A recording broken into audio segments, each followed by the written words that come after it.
Dapat kebijakan penghapusan tunggakan pajak kendaraan bermotor yang bertujuan untuk mendongkrak pendapatan pajak di masa mendatang. Selanjutnya, pemfokusan infrastruktur jalan baik di tingkat provinsi maupun kabupaten kota menjadi prioritas penting setelah adanya pemangkasan anggaran untuk infrastruktur. Selain itu, kerjasama yang solid antara DPRD dan pemerintah daerah sangat diperlukan untuk mendukung pelaksanaan administrasi pemerintahan yang efektif selama tahun anggaran 2024. Indeks pembangunan manusia tercatat mencapai 74,92 poin, meskipun mengalami penurunan akibat pertumbuhan ekonomi yang terkontraksi sebesar 4,95%. Ini menunjukkan perlunya strategi yang lebih efektif.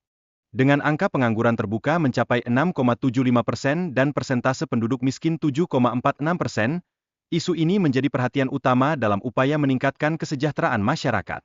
Di sisi lain, indeks perlindungan anak mencapai 65,61 poin, namun masih terdapat ruang untuk meningkatkan layanan pendidikan dan akses bagi anak-anak dengan disabilitas. Curah hujan yang rendah dapat memicu banjir signifikan, seperti yang terjadi di Bekasi, yang menunjukkan perlunya perencanaan tata ruang yang lebih baik untuk meminimalkan risiko bencana.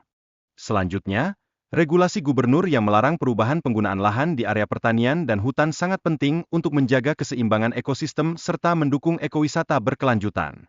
Namun, pembangunan perumahan di lahan pertanian produktif meningkatkan risiko banjir, sehingga perhatian lebih pada lokasi pembangunan sangat diperlukan untuk mencegah bencana di masa depan. Penangkapan 6 tersangka pemerasan di area industri Surya Cipta menunjukkan tindakan tegas kepolisian, yang diharapkan bakal mengurangi angka kriminalitas di daerah tersebut. Pemerintah daerah juga berkomitmen untuk membentuk satuan tugas anti-premanisme guna menangani banyaknya pengemis dan pengamen di persimpangan jalan, sebagai upaya menjaga citra kota Bandung. Kendati demikian, peningkatan perlindungan tenaga kerja di Jawa Barat yang masih rendah menjadi perhatian utama, mengingat perlunya data akurat untuk mempercepat rekrutmen dan mengurangi praktik penipuan. Kualitas air di waduk seperti Cirata dan Jatiluhur mengalami penurunan drastis yang berdampak pada ekosistem, terutama akibat overkapasitas kolam ikan.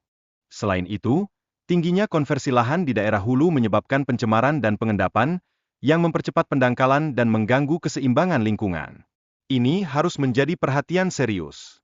Penggunaan air tanah oleh industri tanpa izin menurunkan kualitas dan ketersediaan air bersih, yang mengancam kesehatan dan keselamatan masyarakat sekitar.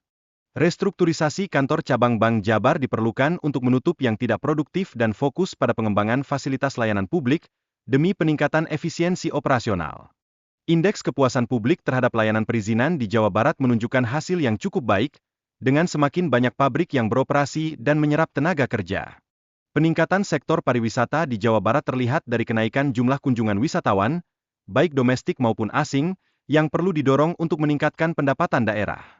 Penghargaan yang diterima oleh pemerintah Provinsi Jawa Barat mencakup total 135 penghargaan, mencerminkan keberhasilan dalam pelayanan publik.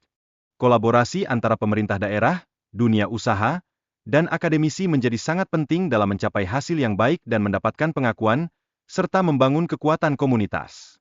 Namun, fokus pemerintah tidak hanya pada penghargaan, melainkan juga pada peningkatan kualitas kehidupan masyarakat dengan memastikan infrastruktur dan kesejahteraan sebagai prioritas utama. Penting untuk mengukur kepuasan masyarakat agar kebijakan yang diterapkan dapat disesuaikan dengan kebutuhan mereka, yang pada gilirannya meningkatkan efektivitas program yang dilaksanakan. Di samping itu, perayaan Eid al-Fitr harus dilaksanakan dengan aman dan tertib, dengan upaya keamanan dari aparat yang sangat krusial bagi kenyamanan masyarakat. Program bantuan untuk pengemudi selama perayaan bertujuan untuk mengurangi kemacetan di jalan, menjadi solusi efektif untuk menjaga kelancaran arus kendaraan saat mudik.